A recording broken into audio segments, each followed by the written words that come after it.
I dream of a world in which there are no countries, no races, no religions, nothing that divides us as people and humans sharing a moment in time on a tiny, tiny planet floating through the vast vacuum of space where anyone who is providing to society receives equal value for their labor. And even if you do not work, you still have basic housing, healthcare, mobility, and ability to communicate. So, like a phone, shelter, access to a doctor, internet, access to public transportation. And where a wealthy oligarchical class doesn't exist, where you have people who are able to have 400 times more money than the people who work for them, where money equates to better healthcare, better legal services, more access to transportation and communicative abilities. And where if you wear a silly hat and follow the mythologies that were written thousands of years ago, you have some kind of authoritative divinity like priests and pastors and all those religious figureheads get. I dream of a world where there are no countries, where we are one unified people, where you don't need a passport to travel anywhere. As long as you have identification saying who you are, then where you come from and your ethnicity doesn't matter. You can go anywhere and see the world, no matter where your ancestors belong to in a feudal class as a peasant or a privileged person. Because when you look at the world, who gets to travel? The jet setters. The reason why airplane travel was so exclusive not so long ago, because it was reserved for the wealthy class, and now, yeah, it's opening up more, but still travel is restricted, healthcare is restricted. People all over the world are still dying from preventable diseases. John Green talks a lot about tuberculosis and how many people are dying from tuberculosis when it's a totally preventable and treatable disease. And it's simply because we've created a classist society, a global classist society ruled by tyrants and sociopaths. Now, I know people want nice things. I know that people want to exert power and dominance over others. At our hearts, I think most of us realize that things like when we look at interminority racism, or even racism amongst ourselves, when we look at how the Japanese treated Korea during the early 1900s, these are ethnic groups that are very similar. Or let's take, for instance, the United Kingdom and Ireland, or the Rwandan genocide. You have ethnic groups that, from outsiders, are hardly distinguishable, and yet they oppress themselves. Even in our own countries, like our own governments within our own ethnic groups and nation states oppress ourselves because at its heart, no, no struggle in the world is really about race or gender, religion, or anything like that. Everything can be reduced to power and greed and wanting to exert dominance of will over others.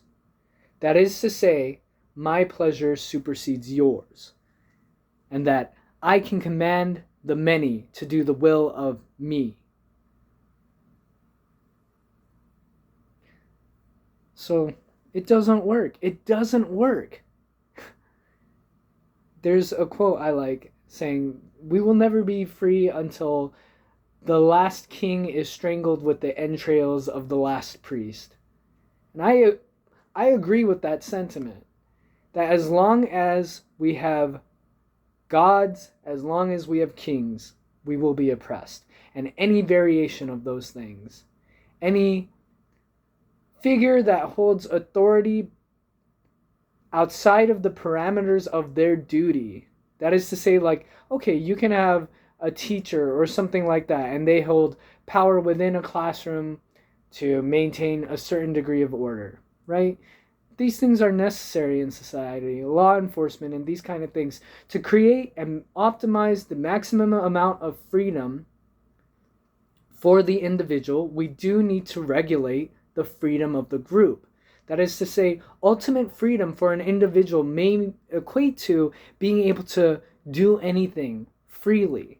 That is to say, if I want to rape or murder or eat children, that is my expression of freedom. Sure, okay, that could be freedom of action, but freedom of action for a psychopath like that would impede on the freedom of others. Because if you cause harm, if you're raping someone, if you're eating a child, if you're murdering someone, that disrupts their freedom of being. Those are obvious examples. Now we see less obvious examples like,